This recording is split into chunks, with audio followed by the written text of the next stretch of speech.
Halo, selamat datang kembali di podcast Manajemen Industri Catering. Saya, Haryo Lintang Penghuripan, siap menemani waktu kalian dengan pembahasan yang informatif dan bermanfaat.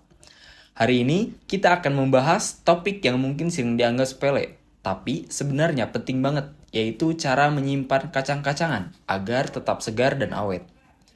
Nah, bersama saya sudah hadir seorang ahli di bidang kuliner yang juga merupakan praktisi dan pengajar, yaitu Ibu Risya Ladifa Brida, Espar Par.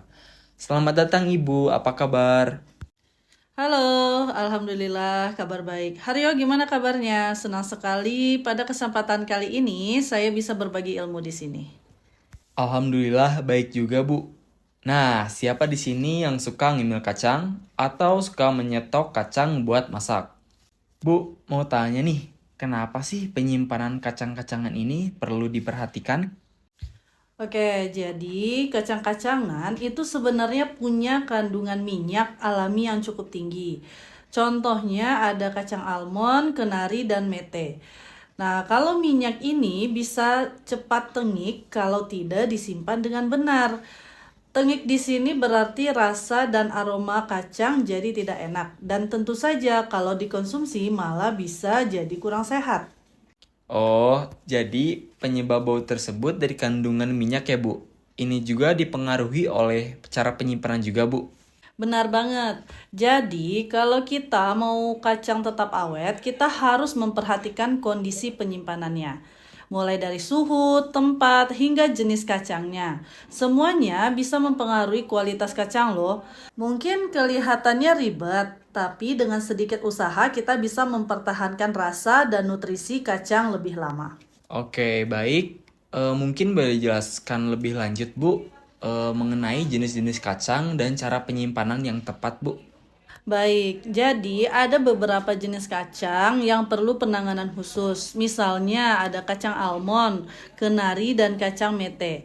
Kacang-kacangan ini termasuk yang cepat tengik, jadi paling bagus disimpan dalam wadah kedap udara dan di tempat yang sejuk. Kalau memungkinkan, bisa disimpan di dalam kulkas agar umur simpannya lebih panjang. Lalu ada juga kacang tanah. Nah, kalau kacang tanah masih dalam kulit, kacang tanah bisa bertahan lebih lama dan cukup disimpan di tempat yang kering dan sejuk. Wah, menarik sekali ya, Bu. Nah, kalau untuk penyimpanan di rumah, ada tips praktis yang bisa dicoba nggak, Bu? Oke, yang pertama yang harus diperhatikan adalah simpan kacang di dalam wadah kedap udara untuk melindunginya dari udara luar yang bisa mempercepat proses oksidasi atau tengik. Kacang-kacangan ini cukup sensitif, jadi kontak dengan udara luar harus diminimalkan. Lalu, tips selanjutnya apa, Bu? Tips yang kedua, simpan kacang di tempat yang sejuk, gelap, dan kering. Jika kamu sering mengonsumsi kacang dan hanya butuh menyimpannya selama beberapa minggu, simpan saja di dalam lemari dapur. Tapi kalau kamu beli dalam jumlah besar dan ingin menyimpannya lebih lama, lebih baik disimpan di dalam kulkas atau freezer. Nah, penyimpanan di freezer itu bisa memperpanjang umur kacang hingga beberapa bulan, bahkan hingga 1 tahun. Kedengarannya praktis banget ya, teman-teman. Dan yang perlu diingat, saat akan mengonsumsi kacang dari freezer, biarkan kacangnya di suhu ruangan terlebih dahulu. Jadi nggak terasa dingin atau lembek ketika kita makan. Betul ya, Bu? Iya, betul sekali. Oh iya, Bu. Gimana caranya kita tahu kalau kacang sudah mulai tengik atau tidak layak dikonsumsi? Ada beberapa tanda yang bisa kita perhatikan. Yang pertama, bau kacangnya. Kalau kacang mulai berbau aneh atau seperti minyak tengik, itu tanda kalau kacangnya sudah tidak segar. Selain aroma, kita juga bisa cek dari rasanya. Kalau ada rasa pahit atau aneh, itu juga tanda kalau kacang sudah mulai tengik. Dan kalau kacangnya ada tekstur berminyak di permukaannya, ini juga indikasi kalau kualitasnya sudah menurun. Jadi, selalu cek sebelum mengonsumsi ya. Wah, berarti kerusakan pada kacang dapat diperiksa dari aspek aroma dan rasa ya, Bu. Lalu bagaimana, Bu, jika di rumah ada kacang yang mendekati masa tengik?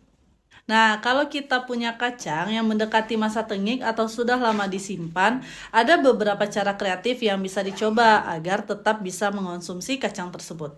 Salah satunya, kita bisa memanggang kacang tersebut di oven atau disangrai sebentar di atas wajan. Proses ini bisa mengeluarkan rasa asli kacang dan membuatnya lebih renyah. Atau bisa dijadikan bahan dasar bumbu atau saus kacang, misalnya buat bumbu kacang untuk gado-gado ataupun pecel. Dengan diolah seperti ini, rasa kacang bisa lebih netral dan tidak terlalu kuat aromanya. Jadi itu teman-teman beberapa tips sederhana yang penting tentang cara penyimpanan kacang-kacangan agar tetap segar dan tahan lama. Ternyata dengan menyimpan kacang dengan benar, kita bisa menjaga rasa, nutrisi, dan pastinya hemat juga karena nggak ada kacang yang terbuang percuma. Setuju banget. Semoga tips ini bermanfaat untuk kalian yang suka ngemil atau memasak dengan kacang-kacangan. Terima kasih sudah mendengarkan dan sampai ketemu lagi di episode berikutnya dari Podcast Manajemen Industri Catering. Tetap semangat, sehat, dan selamat mencoba tipsnya di rumah. Sampai jumpa.